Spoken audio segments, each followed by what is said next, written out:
Episode 8 Ruth ప్రేమ, విశ్వాసం మరియు విమోచన. ప్రియమైన సహోదర సహోదరీలారా, యేసుక్రీస్తు నామమున మీ అందరికీ వందనాలు. బైబిల్ పుస్తకాల పరిచయం సిరీస్లోని 8వ ఎపిసోడుకు స్వాగతం. మీరు మా దైవ సన్నిధి ప్రేయర్ హౌస్ ఛానల్ని చూస్తున్నట్లయితే మీకు ప్రత్యేక స్వాగతం. మనం ఇప్పటివరకు 7 పుస్తకాల ప్రయాణాన్ని పూర్తి చేశాం. న్యాయాధిపతుల అంధకార చరిత్ర నుండి బయటపడి ఇప్పుడు రూతు అనే ఒక గొప్ప మహిళ చరిత్రలోకి అడుగుపెడుతున్నాం. బైబిల్లో మహిళల పేర్లతో ఉన్న 2 పుస్తకాలలో రూతు ఒకటి. ఇది ఒక అద్భుతమైన ప్రేమ, విశ్వాసం మరియు దేవుని కృపకు సంబంధించిన చరిత్ర. ఈ పుస్తకం ఒక మహిళ పేరు మీద ఉండటం మనందరికీ, ముఖ్యంగా మన సోదరీమణులకు ఒక గొప్ప ప్రేరణ. రూతు అనే పేరుకు అర్థం స్నేహితురాలు లేదా ఆనందం. ఈ పుస్తకం బైబిల్లోని ఒక అద్భుతమైన చరిత్ర. ఈ చరిత్ర న్యాయాధిపతులు కాలంలోనే జరిగిందని చరిత్రకారులు నమ్ముతారు. అరాచకత్వం, అవిధేయత ఉన్న ఆ సమయంలో కూడా దేవుడు తన ప్రజల పట్ల తన వాగ్దానాన్ని ఎలా నిలబెట్టుకున్నాడో ఈ పుస్తకం స్పష్టం చేస్తుంది.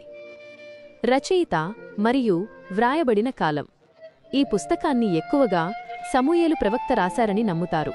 ఇది దావీదు కాలంలో 1045 సంవత్సరంలో వ్రాయబడిందని అంచనా. నేపథ్యం మరియు ముఖ్య ఉద్దేశ్యం.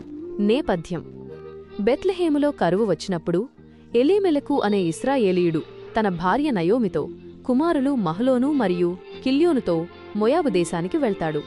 అక్కడ మహలోను రూతును, కిల్యోను ఓర్పాను వివాహం చేసుకుంటారు. తరువాత ఎలీమెలెకు, అతని 2 కుమారులు చనిపోతారు. నయోమి 2 కోడళ్లతో ఒంటరిగా మిగిలిపోతుంది. ముఖ్య ఉద్దేశ్యం: కష్టం, దుఃఖం ఉన్న సమయంలో కూడా దేవునిపై విశ్వాసం ఉంచడం యొక్క ప్రాముఖ్యతను చూపించడం. విమోచన మరియు ప్రేమ.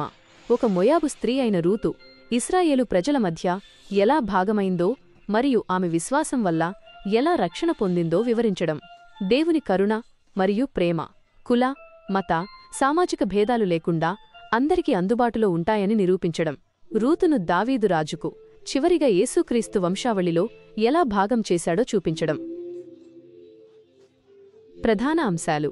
అధ్యాయాల వారీగా లోతైన వివరణ. అధ్యాయం 1. మొదటి ఎంపిక: విశ్వాసం యొక్క శక్తి. తన భర్త, కుమారులు మరణించిన తరువాత నయోమి తన స్వదేశమైన బెత్లెహేముకు తిరిగి వెళ్లాలని నిర్ణయించుకుంటుంది. ఆమె తన కోడళ్లను, మీరు మీ తల్లిదండ్రుల ఇంటికి తిరిగి వెళ్ళండి అని చెబుతుంది. ఓర్పా తన అత్తగారిని ముద్దు పెట్టుకుని కన్నీళ్లతో తన ఇంటికి తిరిగి వెళుతుంది. ఆమె తన స్వంత ప్రజల, దేవుళ్ల వైపు మళ్ళింది. కాని రూతు తన అత్త నయోమిని వదిలిపెట్టదు. ఆమె, నీవు వెళ్ళుచోటికే నేను వచ్చెదను, నీవు నివసించు చోటనే నేను నివసించెదను, నీ జనమే నా జనము, నీ దేవుడే నా దేవుడు అని చెబుతుంది. ఈ మాటలు రూతు విశ్వాసానికి, ప్రేమకు ఒక గొప్ప ఉదాహరణ. ఇది కేవలం మాటలు కాదు, జీవితాంతం నిలబడే నిబద్ధత. రూతు తన స్వదేశాన్ని, కుటుంబాన్ని, దేవుళ్లను విడిచిపెట్టి సత్యదేవుణ్ణి నమ్మింది. అధ్యాయం 2. కష్టంలో కనికరం, పవిత్రత మరియు శ్రమ. నయోమి, రూతు బెత్లెహేముకు చేరుకుంటారు. అయితే వారికి తినడానికి ఏమీ ఉండదు. రూతు శ్రమించి గడ్డివాములో రాలిన కంకులను ఏరుకోవడానికి వెళుతుంది. అక్కడ ఆమె బోయజు అనే ఒక ధనవంతుడి పొలంలోకి వెళుతుంది. బోయజు ఎలీమెలెకు బంధువు. అతడు చాలా దయగలవాడు, నీతిమంతుడు మరియు ధర్మశాస్త్రాన్ని గౌరవించేవాడు. రూతు కష్టాన్ని, ఆమె నయోమి పట్ల చూపించిన ప్రేమను చూసి బోయజు ఆమెకు సహాయం చేస్తాడు. రూతు తన పొలంలోనే కంకులు ఏరుకోవడానికి అనుమతిస్తాడు మరియు తన పనివారిని ఆమెకు రక్షణగా ఉండమని ఆజ్ఞాపిస్తాడు. రూతు శ్రమ, వినయం మరియు విశ్వాసం దేవుని కళ్లకు ఎలా ఆశీర్వాదంగా మారిందో ఇది చూపిస్తుంది.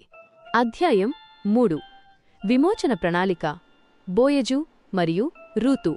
నయోమి రూతుకు తన భవిష్యత్తు కోసం ఒక ప్రణాళికను చెబుతుంది.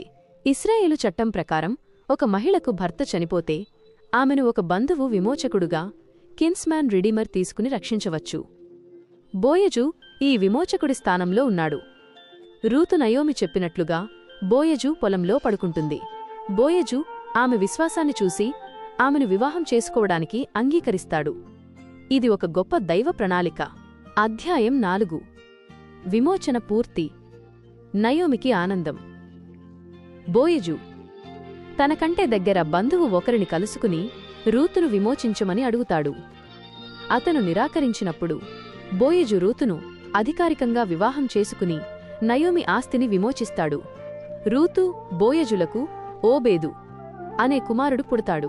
ఈ ఓబేదు తరువాత యెష్షయికి తండ్రి అవుతాడు మరియు యెష్షయి దావీదు రాజుకు తండ్రి అవుతాడు. నయోమి ఒంటరిగా ఉన్నప్పుడు తిరిగి బెత్లెహేముకు వచ్చి ఇప్పుడు ఓబేదును తన ఒడిలో పెట్టుకుని ఆనందాన్ని పొందుతుంది. రూతు యేసుక్రీస్తు వంశావళిలో ఒక భాగం. ప్రియమైన వారలారా, రూతు చరిత్ర కేవలం ప్రేమ, విశ్వాసం గురించి మాత్రమే కాదు. ఇది యేసుక్రీస్తు జననానికి దేవుడు వేసిన ప్రణాళికలో ఒక ముఖ్యమైన భాగం. మత్తయి సువార్త 1-5లో యేసుక్రీస్తు వంశావళిని పరిశీలిస్తే సల్మోను అనే వ్యక్తి రాహాబును వివాహం చేసుకుంటాడు. వారికి బోయజు పుడతాడు. బోయజు రూతును వివాహం చేసుకుంటాడు. వారికి ఓబేదు పుడతాడు. ఓబేదు దావీదుకు తాతగారు.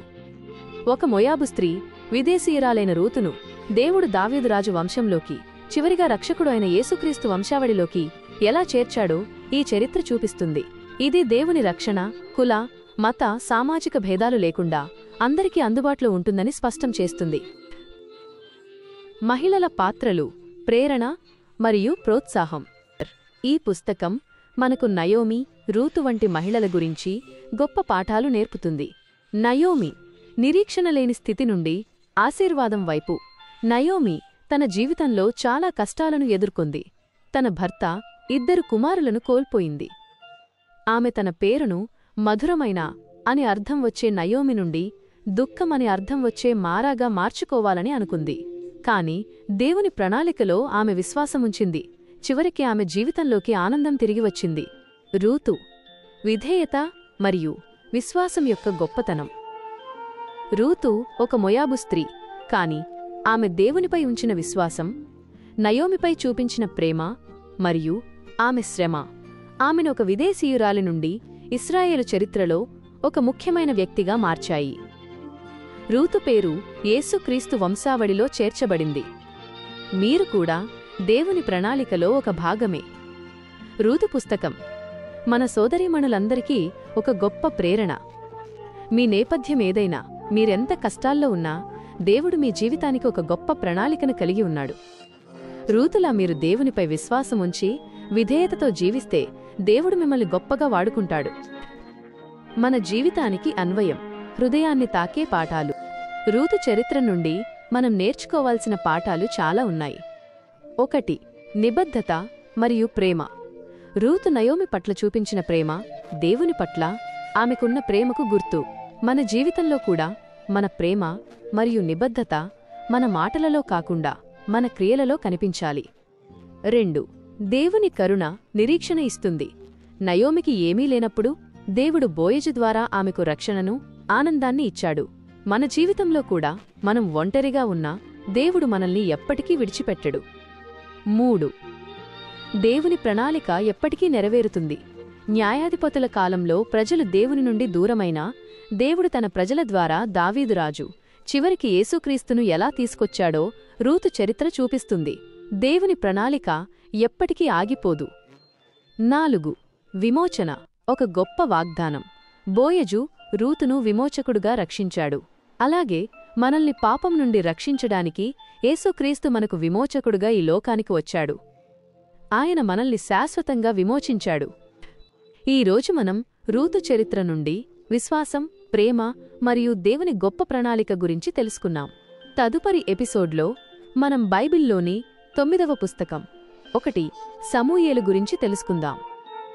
ఇశ్రాయేలీలు రాజును కోరుకున్నప్పుడు సమూయేలు ప్రవక్త ఎలా లేపబడ్డాడో మరియు ఇశ్రాయేలుకు మొదటి రాజు అయిన సౌలు మరియు ఆ తర్వాత దావీదు చరిత్రలోకి ఎలా అడుగుపెట్టామో చూద్దాం. మరిన్ని ఆధ్యాత్మిక కంటెంట్ కోసం మా దైవ సన్నిధి ప్రేయర్ హౌస్ యూట్యూబ్ ఛానల్ని తప్పకుండా సబ్స్క్రైబ్ చేసుకోండి. ఈ ఎపిసోడ్ మీకు నచ్చినట్లయితే లైక్ చేసి 10 మందికి షేర్ చేయండి. తదుపరి ఎపిసోడ్ కోసం వేచి ఉండండి. దేవుడు మిమ్మల్ని దీవించి ఆశీర్వదించునుగాక. ఆమెన్.